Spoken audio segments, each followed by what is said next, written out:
So welcome back to guys YK reacts Tamizhan. நான் வந்து ஜனநாயகம் படத்துக்கு போய் விலாக் போடுறேன் அப்படின்னு சொல்லி சொல்லியிருந்தேன். பட் அதுக்கு ஒரு சாரி, நான் விலாக் எடுத்தேன். பட் ஆனால் அது வந்து என்னோட ஃபோன் ஸ்டோரேஜ் காரணமாக நான் இந்த இப்போ எடுக்கிற ஃபோனில் தான் எடுத்தேன். இதாகிடுச்சு. சில வீடியோஸ் தான் இருந்துச்சு. நான் வந்து எப்படி சொல்கிறது, நான் வந்து போகும்போது டிக்கெட் வாங்கிட்டு போனது அதெல்லாம் சும்மா நார்மலாக இருந்துச்சு. அப்புறம் உள்ளே போய் நான் வந்து ஸ்க்ரீனுக்கிட்ட வந்து தரமான ஒரு அதனது தளபதி என்ட்ரிக்கு எடுத்தது, அதுக்கப்புறம் டைட்டில் கார்டு, இதுக்கெல்லாம் வந்து நான் எடுத்தேன்.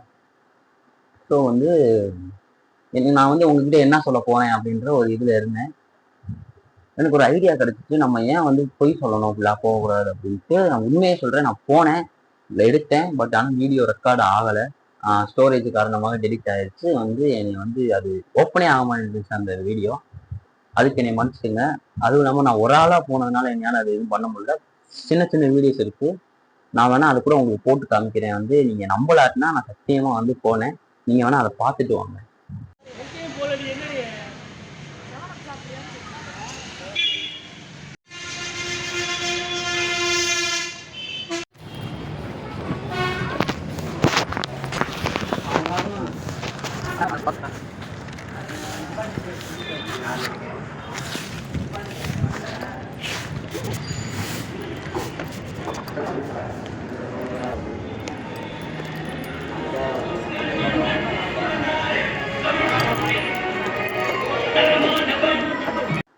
ஸோ இது தெரியுதா, இது வந்து நான் வந்து உள்ள போய் வந்து அந்த டிக்கெட் வாங்கிட்டு நான் போய் உட்காந்துட்டு நான் என்ன பண்ணிட்டேன், நான் இந்த டோரை திறந்து உள்ள போயிட்டேன். அப்புறம் வீடியோ கட் ஆயிடுச்சு. அதுக்கப்புறம் அடுத்த வீடியோ பாருங்களேன். இந்த விளம்பரமா போகுதா, அதெல்லாம் வந்து நான் வந்து உள்ள போய் உட்காந்து பார்த்தது. சரி, அடுத்த வீடியோ பாருங்க, நான் சொல்றேன்.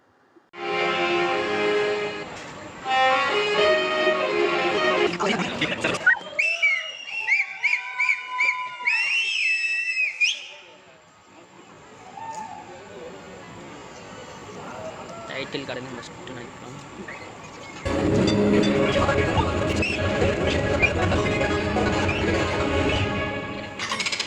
தமிழகமெங்கும் பரவலாக தேர்தல் நடந்து வரும் நிலையில் பாப்பப்பட்டி கிராமத்து மக்கள் சாதி பிரச்சனை காரணமாக 3வது முறையாக தேர்தலை புறக்கணித்தனர். ஆனா நாங்க யாரும் உங்களுக்கு ஓட்டு போட மாட்டோம் தெரிஞ்சுக்கிட்டு தொடர்ந்து 3 எலெக்ஷன்ல ஓட்டு போடவே இல்லை சார். அதுக்கு மீறி ஓட்டு போட்டவங்க நிலைமையை பாருங்க. பாப்பா, எனக்கு எப்பெல்லாம் பயம் வருதோ அப்பெல்லாம் ஒருத்தரோட கதையை மனசில் நினைச்சுப்பேன். உடனே பயம் போய் தைரியம் வந்துடும். அந்த தைரியத்தோட கதையை சொல்லவா? அந்த தைரியத்தோட பேர்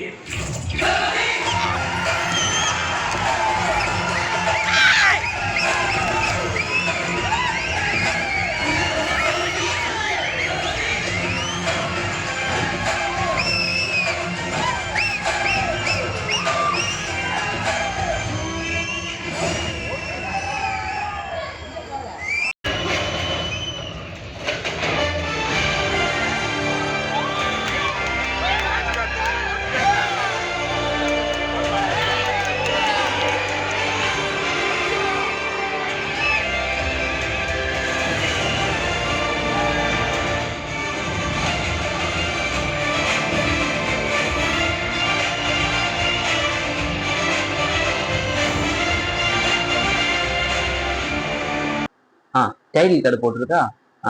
இது வந்து நான் வந்து கரெக்டா வந்து நான் உள்ள போய் உட்காந்து ஒரு விளம்பரமா போட்டு தள்ளிக்கிட்டு இருந்தாங்க. அதுக்கப்புறம் டைட்டில் கார்டு போட்டேன். டைட்டில் கார்டு போட்டதுக்கப்புறம் கூட்டமா வந்துச்சு. நான் போனேன், அந்த டைட்டில் கார்டுக்கு தனியா வீடியோ எடுத்தேன். என்னோட ஃபோன் இதாகி போச்சு. அதனால வந்து இந்த விளாக் இதாகி போச்சு. நான் வந்து நிறைய பேசினேன்.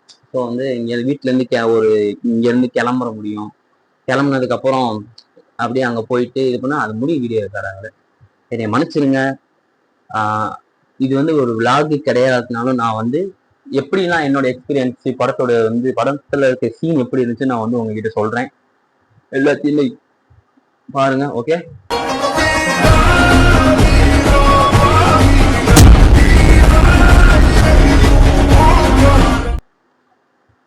ஃபர்ஸ்ட் வந்து அந்த title card, CM title card, அது பங்கமா இருந்துச்சு. அந்த விஜய் அப்படின்றது வந்து 3 எழுத்துல வந்து நிறைய லாங்குவேஜ்ல போயிட்டு வந்து அது பயங்கர மாசா இருந்துச்சு. அதுக்கப்புறம் தளபதி என்ட்ரி அதை நான் எதிர்பார்க்கல. இந்த எம்ஜிஆர் வந்ததுன்னா சத்தியமா நான் எதிர்பார்க்கல.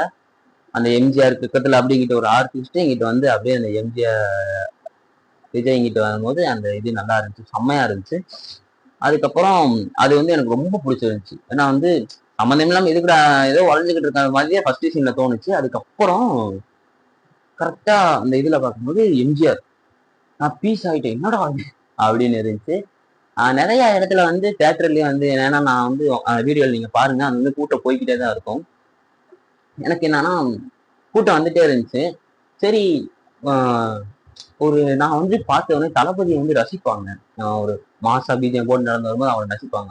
ஆனா இந்த படத்துல நான் வந்து அவரோட ஃபேனா பார்த்ததுல அவர் எந்தெந்த சீனுக்கு கை தட்டுவாங்க அப்படின்னு நினைச்ச அந்த ஹச்வினோத் சார் வச்ச சீனை, அதுவும் இல்லாம அந்த ஸ்டூடெண்ட்ஸ்க்கு சின்ன லிட்டில் ஸ்டூடெண்ட்ஸ்க்கு வந்து பேட் டச் சொல்லி கொடுக்கறது, பேட் டச் சொல்லி கொடுக்கறது வந்து அந்த சீன்ல கரெக்டா சொல்லி முடிச்சோடனே தட்டுறாங்க கைய போலி தட்டுறோம். எனக்கெல்லாம் பயங்கர இதா இருந்துச்சு.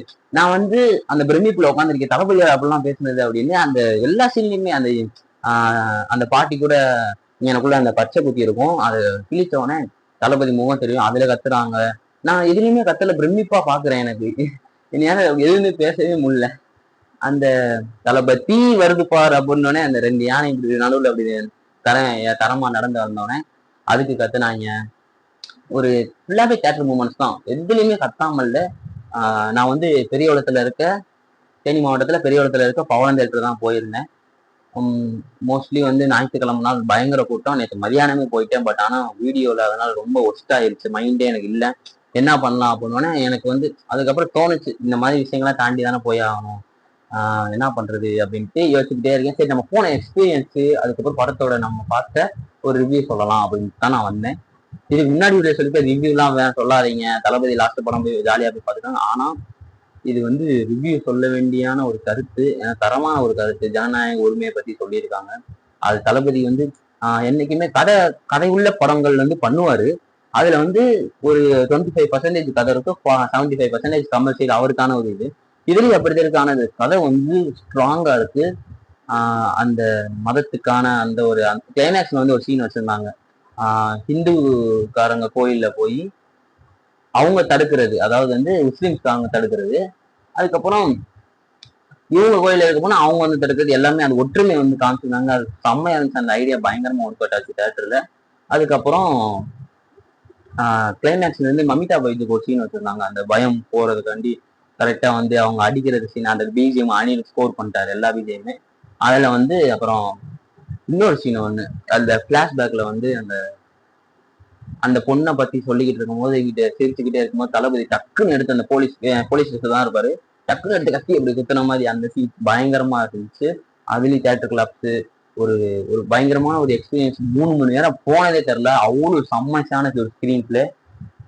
இதெல்லாமே கொடுத்துட்ட மனுஷன் வந்து ஒரு கொயட்டா இருக்காரு ஹச்வினோத்.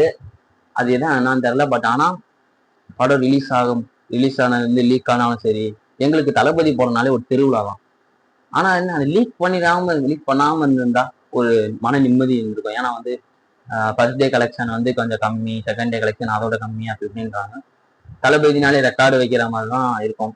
ஆனா ஒரு மாதிரி அதுதான் மனசு கம்மி, ஒரு மாதிரி இதா இருக்கு. ஏன்னா நாங்க வந்து ஜனவரி மாசம் நினைக்கும் போது ஜனவரி ஃபர்ஸ்ட் டே கலெக்ஷன் எப்படியும் ஒரு 300-200 அப்படின்னு நினைச்சோம். ஆனா லீக் பண்ணதுனால அது வந்து நடக்காம போயிடுச்சு. எனிவே அப்படி அந்த 1000 கோடிகள் அடிக்கிறதுக்கு நிறைய படம் வந்துகிட்டு இருக்கு. அதுல ஒண்ணு ஜனநாயகம் நான் நினைச்சேன். பட் ஜனநாயகம் இப்படி ஆனதுனால ஒண்ணும் இல்லை, தளபதி ரசிகர்கள் அதை கொண்டாடுறாங்க, நானும் கொண்டாடுறேன், நீங்களும் கொண்டாடுங்க. படத்தோட நல்ல எக்ஸ்பீரியன்ஸ் பார்க்கலாம். நான் இதை வந்து உங்ககிட்ட ஷேர் பண்ணணும்னு நினைச்சேன். ஏன்னா உண்மையை சொல்லணும்ல, நான் போனேன் ஆனா போகலன்னு யாரும் சொல்லக்கூடாது. ஆனா நான் போனேன், வீடியோ வந்து இதாகாம போயிடுச்சு. அந்த ஒரு இதை உங்ககிட்ட சொல்லணும். அப்புறம் நான் வீடியோ சாரி கைஸ், வந்து இடையில வந்து வீடியோ ரெக்கார்ட் ஆகாம போயிடுச்சு, மன்னிச்சிடுங்க. இந்த மாதிரி தான் அங்கேயும் இதாகிடுச்சு போல. நான் அதை ஃபுல்லாக பார்க்காமே விட்டுருக்கேன். ஒரு நல்ல எக்ஸ்பீரியன்ஸான ஒரு படம். போய் தேட்டரில் போய் நல்லா ஜாலியாக பாருங்க, ஃபேமிலியோட போய் பாருங்க, ஃப்ரெண்ட்ஸோட போய் பாருங்க. நம்ம தளபதி படம் ஒரு ரெக்கார்டில் வந்து ஒரு கலெக்ஷனில் ரெக்கார்ட் ஆகணும். வேகமாக சொல்லிடுறேன், நல்ல படம், நல்ல ஸ்க்ரீன் பிளே, நல்ல டைரக்ஷன், தளபதிக்கான ஒரு படம், மாஸ் மூமெண்ட் இருக்க ஒரு படம், கிளைமேக்ஸ்ல 3 டேரக்டர்ஸ் என்ட்ரியான ஒரு படம். அந்த சீன்ல சத்தியமா வந்துச்சுன்னா அது ஏதோ ஒரு இன்டர்வியூல சொல்லியிருந்தாரு. அந்த சீனை வந்து விஜய் சார் தான் வந்து டைரக்ட் பண்ணாரு அப்படின்னு சொல்லியிருந்தாங்க. அதுல வந்து நல்லா இருந்துச்சு. அந்த லோகேஷ் அப்படியே வந்து அட்லி, அதுக்கப்புறம் நினைச்சேன் அப்படியே 3 ஃப்ரேம் நல்லா இருந்துச்சு. அந்த எண்டும் நல்லா இருந்துச்சு. மாற்றுறதுன்னா நம்ம தான் வந்து நாம மாறணும் அப்படின்றது நல்லா இருந்துச்சு. அந்த அதுக்கப்புறம் அந்த 20 செகண்டு மறக்க முடியாது. தளபதி படம் அப்படின்றத வந்து திரும்பி திரும்பி நிரூபிச்சிச்சு. அந்த கிளைமேக்ஸ்ல தான் அந்த 20 செகண்ட் நம்மளை வந்து கண்கலங்க வச்சிருச்சு. அவ்வளோ ஒரு இது. பட் ஆனா எனக்கு கேட்டா இன்னும் அதை கொஞ்சம் எக்ஸ்டெண்ட் பண்ணினா நல்லா இருந்திருக்கும். அந்த 20 செகண்டை இன்னும் கொஞ்சம் எக்ஸ்டெண்ட் பண்ணினா நல்லா இருந்திருக்கும். குறைகள் என்னை கேட்டா வந்து இந்த படத்துல யாரும் எந்த குறையும் சொல்லாம ஜாலியா போய் படத்தை போய் பார்த்துட்டு வந்தீங்கன்னா படம் உங்களுக்கு ஒரு நல்ல இதா இருக்கும். அவ்வளோதான். நெக்ஸ்ட் வீடியோல பார்ப்போம். இனிமே என்ன விளாக்கு என்ன விளாக்குன்னு எதுவுமே தெரியல. எதா இருந்தாலும் நான் வந்து ஒரு ஒரு பிளானை போட்டுட்டு தான் விளாகே வந்து நான் ஸ்டார்ட் பண்ண போறேன். அது என்ன விளாகு அப்படின்றத நான் முதலே வந்து ஒரு வீடியோ முன்னாடி சொல்லுவேன். ஓகே.